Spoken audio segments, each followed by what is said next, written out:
Welcome to The Funny Kind with Erica Gummany, bringing heart, humor, and hope to everyday life. Laughter and love really do make a difference, and Erica's here to prove it.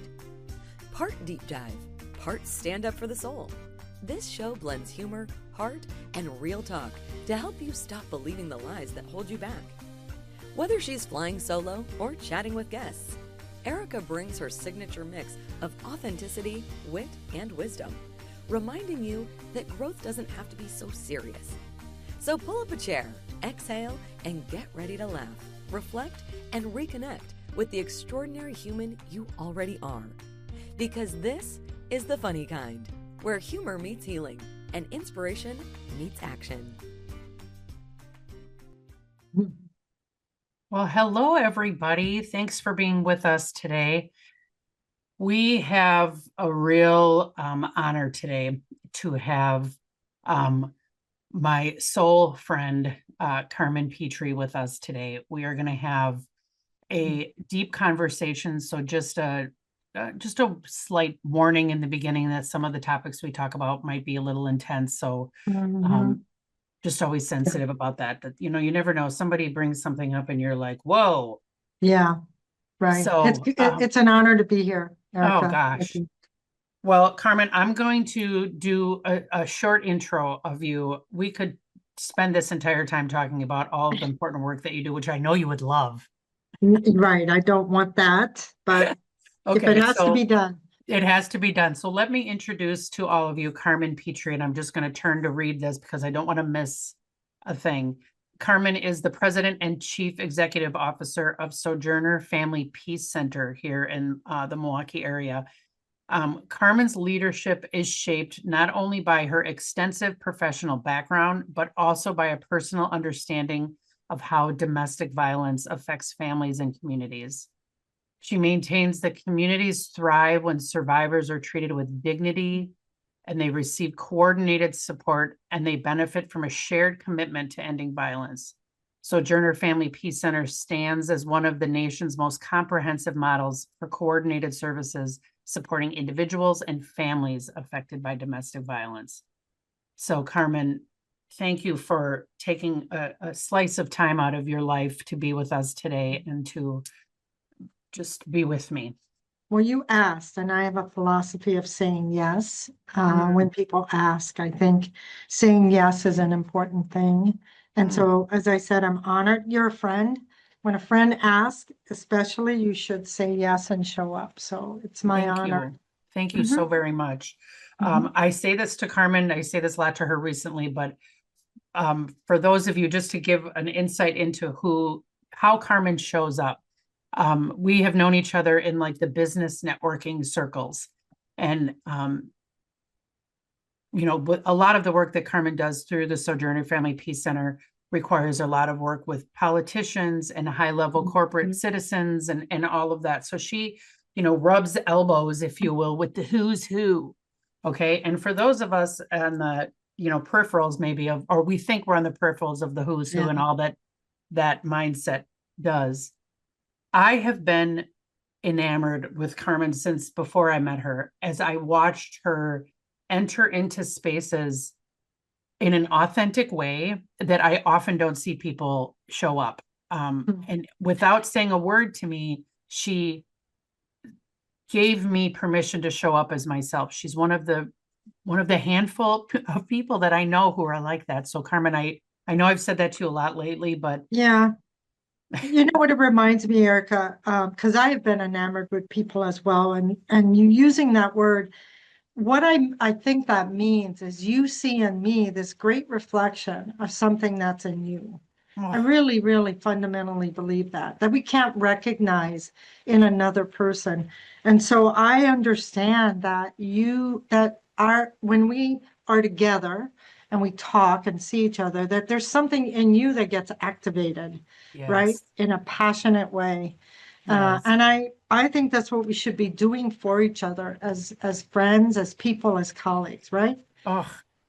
So yes. And to open that space up in a vulnerable way is a rare gift. So right. And I have a lot of privilege. I have had the opportunity to influence things at a lot of levels. Like a friend of mine told me years ago, not anybody can just call the DA or call so-and-so and have them answer the phone.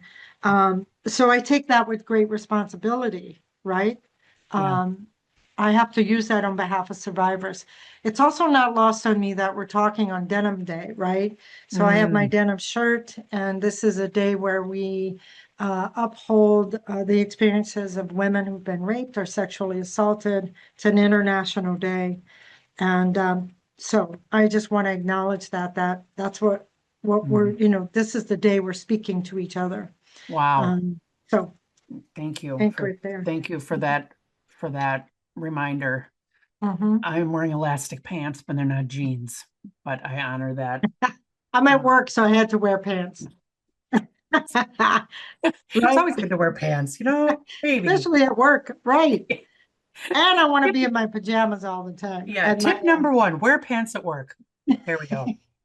Okay, so when Carmen and I talked about this event, and one thing I wanted to bring up is that Sojourner Peace Center here in Milwaukee, just to give you an idea of what that is they help more than 10,000 survivors each year, and they offer emergency shelter advocacy and a broad spectrum of integrated services that promote safety, healing, and long-term stability. So I just wanted to add that part before we went on. If you are in the Milwaukee area and you have not been to this amazing facility, it's really a campus of care. yes. And really circling people with all the things that they might need if they are in a domestic violence situation. So I Stop remember by when and we see were us. building all that Mhm. and Yeah. expanding it. Seems so And I long. didn't know one thing about construction yet. Here I am. I got led to be part of this amazing space. It really is. I think the building stands as a testament to what's possible. Even when you don't believe it, big things can happen. Wow. Magical things, right? Yes. Yes, So, absolutely. So when Carmen and I first started talking, we could talk about a lot of different things. Carmen is a fellow deep thinker and a seeker, and always on a journey of healing and discovery. And so in gentle plug, my book, Journey from the Ashes, that a lot of you are familiar with, this is a daily devotional really meant for little Erica, the part of me that needed healing and the part of me that needed to stop believing the lies that were holding me back. And so I worked on this book for 15 years, and it's been Friday's going to be a 6-month anniversary since it's been around the world. congratulations. Thanks. And I'm amazed at the commonality that so many of us have and how it's really speaking to people and changing people's lives. And it's just so cool. It's amazing what you can do when you take what you've experienced to serve the world. So Absolutely. it's been so awesome. So in the month of May, so this podcast will be coming out in May, and every month in the book has a theme. And in May, the theme is called Found. And so I feel like being you lose yourself in a protective way, but then what once served you begins to not serve you. And so lost and found, the journey back to you is really beginning to feel safe. For me, it was through my relationship with God, and receiving his unconditional love was a really big game changer for me, because it was really hard for me to believe that. Yeah. And so I'm still on this journey of finding who Erica is and healing parts of me. You think you're done, and then, oh, look. I don't think we're ever done. Yeah. I think it's layer by layer. So tell us what after our conversation, kind of when we talked about that lost and found, how that resonated with you. I think for me and my understanding of what happens, especially for little kids, when you're not given permission to be authentic, you know that you have to make a choice between being attached to the people that you need for survival, right? You need the adults. And if they have no capacity to accept you as authentic, as who you are, you have to make a choice, right? Am I going to survive? and attach because I need that, and violate my sense of authenticity. I do think we are forced to make those decisions as children, especially kids who grew up in violent homes or homes where generationally we learned that, who we are is just not accepted. We're not wanted. My mother was very young when she married my dad. She was a survivor. She was 13 years old. He was 18. She had no emotional capacity. So from the moment I got here, I was in a very chaotic environment. And there was no room for me being authentic or to develop into my authentic self. So I think the first thing that I think about this issue is, at an early age, I had to survive, and I had to make choices based on survival. And most of my adult life has been trying to peel back those layers of survival, right?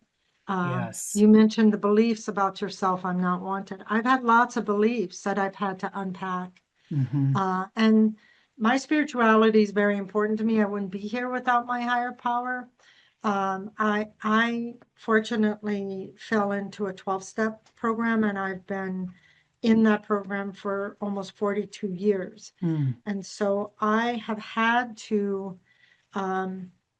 develop a sense of connection to something bigger than me, right? Something higher to help me in this process of finding myself. So, the idea of being lost and found, the other thing I thought, I've needed to get lost in my life to find myself at deeper levels. And I think God has allowed me to get lost, brought me in the desert to find deeper parts of myself that I had abandoned, not loved, ostracized. And, the process of getting lost is very important for me spiritually. So those are some of my initial thoughts. I think this is a profound metaphor. And I think there's some parts of me that I'm still trying to find. I'm going to just follow up on what you just said, because holy cow. When you said that you think getting lost sometimes is really important, how does in those moments where you felt like it was important that you got lost, what did getting lost look like for you in those moments? Well, I can tell you, an example. As this building was going up, I was raising I raised $26.7 million. I'd never raised that much money. I don't know anything about construction, yet God was leading me to be in the front of this project. And I was like, I don't know how to do this, but here I am, I'm doing it. And part of it is, I think you have to have an acceptance of not knowing. Like a friend of mine said, you don't drive to California, Carmen, by focusing 2,000 miles ahead. God focuses you on 200 feet ahead. Be where your feet are.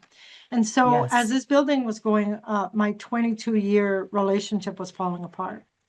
And so what I mean by getting lost is losing a part of your sense of identity, right? And allowing that to fall away so that something new can come or be found. There's a lot of different metaphors. The dark night of the soul can be thought of as a loss or a lost space. The desert. I really, and in those moments when what we see maybe is a tragedy or rejection or you hear, oh, rejection is just redirection, and those are nice motivational posters, but in the moment you feel like, if I'm not that, who am I? If I'm not in that relationship, who am I? If I don't have that title, who am I? If I don't have that breast, who am I? If I don't have this husband, who am I? Whatever it is. Right. Whatever is being taken away, right? Like, I don't believe that I would have been able to understand the depth of my woundedness. So my mom left when I was 4.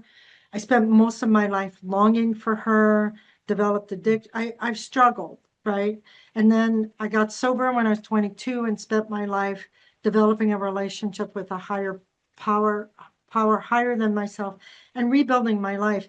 If that breakup had not happened, I don't know that I ever would have gone deeply into my vulnerability around being left and Ooh, how that was a part of me that was driving and I didn't even know it. You oh, know? yes. That abandonment route is, I feel that with you. My dad Yeah. left when I was 3, and Right. sometimes people leave you even though they're there. Absolutely. And Yes. and I'm 55, and there's moments that things happen to me that it gets triggered. Yeah. And you're like, wow, it's amazing how we can be older, with our Yeah. silver hair. Although I sprayed my roots for you today. I That's how much I I did. care.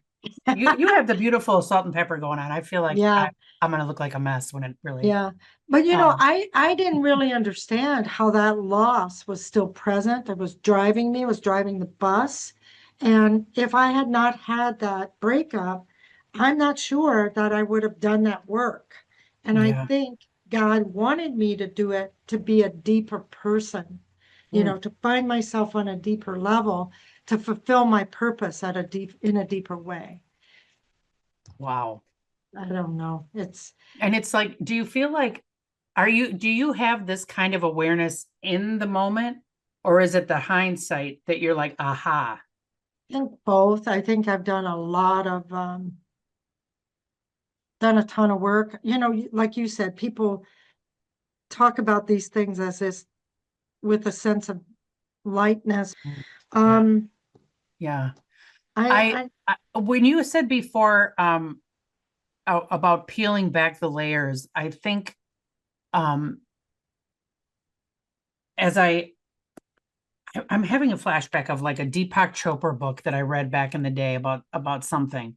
And he always liked to talk to his clients about, like, what is your favorite thing that you used to love doing as a kid? And I remember he was talking to somebody about riding horses. I think they were yeah, struggling with addiction.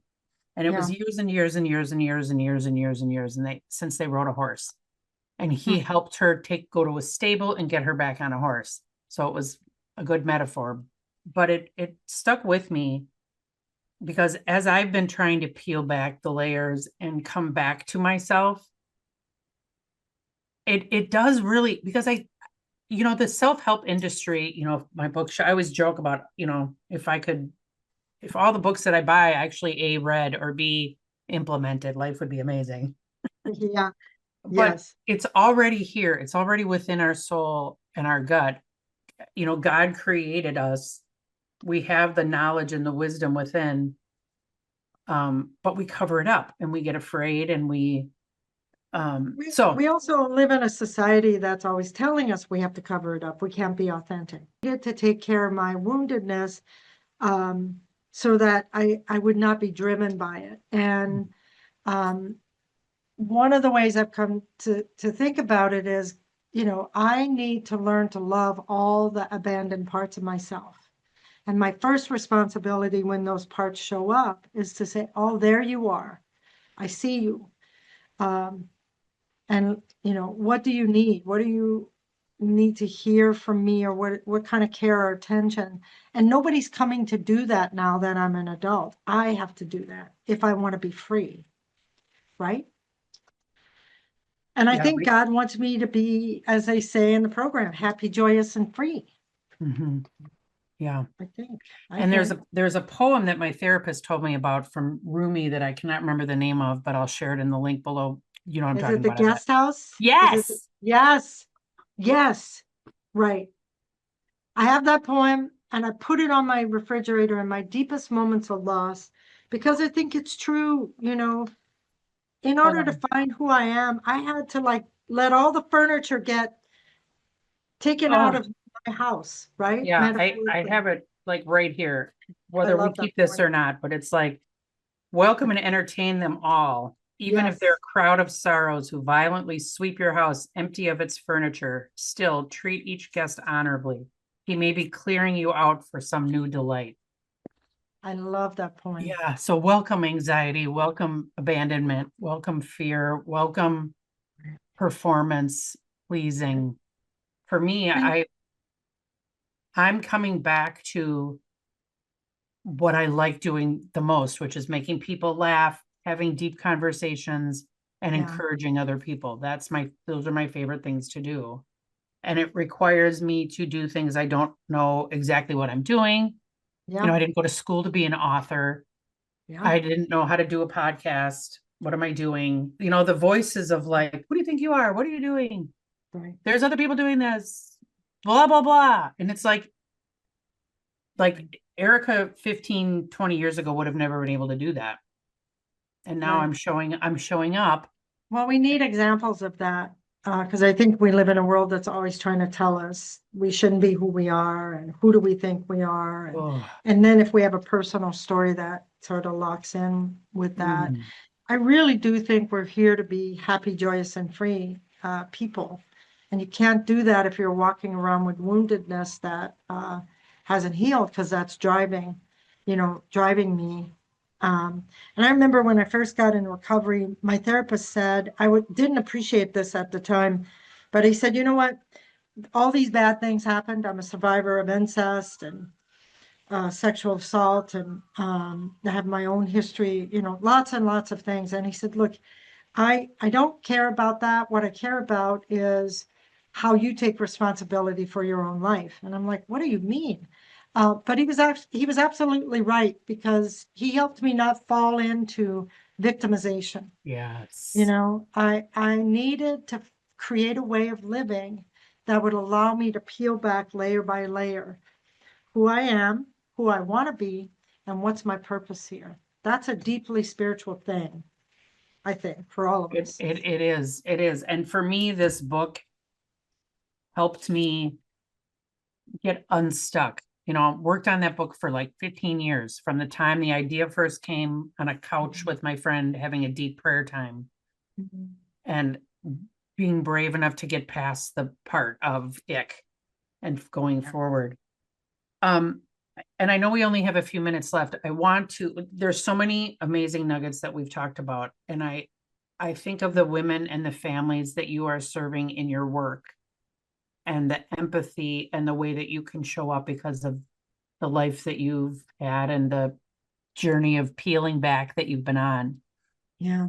What,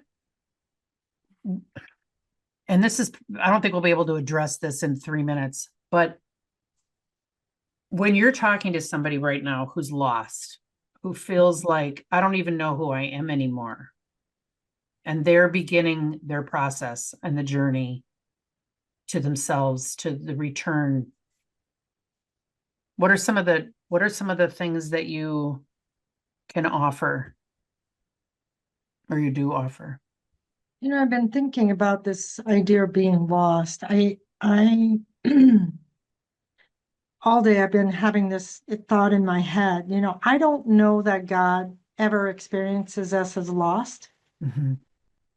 So to that power that we're connected to, we're not lost. We're unraveling, I think, layer by layer, uh, things that block us from being who we're supposed to be and Yeah. our greater purpose. So, we provide respite and peace for people to just begin to think about what kind of life do I want and how do I create that? And healing is part of that. But I think the greatest thing we do is we make space and we say, we see you, it's not your fault, and we're here to help. And you get to drive as an Mm-hmm. autonomous human being. And we have great respect for that, for the choices you can Mm-hmm. make in the moments of your life. Mm-hmm. Um, I was trying to find, there's this little prayer I carry around with me, and there's a prayer called the fog light prayer. Um, I think at the core of us is a desire to be connected to something bigger than ourselves, Mm-hmm. whether you call that God, spirituality, whatever. Mm-hmm. And I think we need to make more room for that in the world. Yeah. Which is why I was delighted to talk to you about this topic. I don't often talk about, how my spirituality drives me every day. And I love the sense of humor piece because I do think that my higher power, God, has a great sense of humor. Yeah. watching me Sometimes too much, I think. Yeah. too much. I think the greatest thing we do at Sojourner is we see people. Mhm. And in that seeing, we make room for them being who they are so they can begin to make choices on their own behalf, Oh, I love that. I I love think. that. Well, Carmen, I mean, I love this conversation. I wish this was a 4-hour podcast because we could just talk forever. Yes. I am so glad that I found you.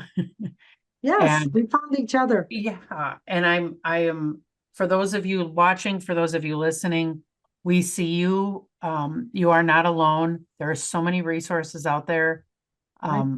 Ask for help, and you are not lost. Right. You're not, Right. I really hear you, Carmen. You know, the concept of lost and found makes for a great podcast title, and it lines up well with my book theme. Yeah. We are here, and God has never left us, and we are Right. found. So, Carmen, I think thank it's a you for great, being, yeah. yeah, I think it's a great topic. Thank you for having me. Mhm. And I think sometimes between lost and found is a middle space where God is working with us. I often think of that as a liminal space or the space, God's waiting room, right? Oh, Right? yes. So that's a whole nother podcast. Okay, that'll be, maybe you'll come back and we'll call it God's waiting room. All There right. better be good chairs and snacks.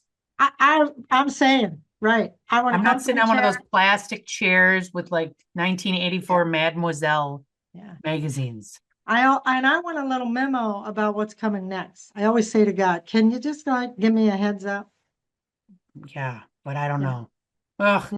All right, Carmen, thank you so much. Thank you for listening and being with us today, everybody. Until the next time on The Funny Kind, thank you so much, and God bless. Thanks for tuning in to The Funny Kind with Erica Gummany, where humor meets healing and inspiration meets action.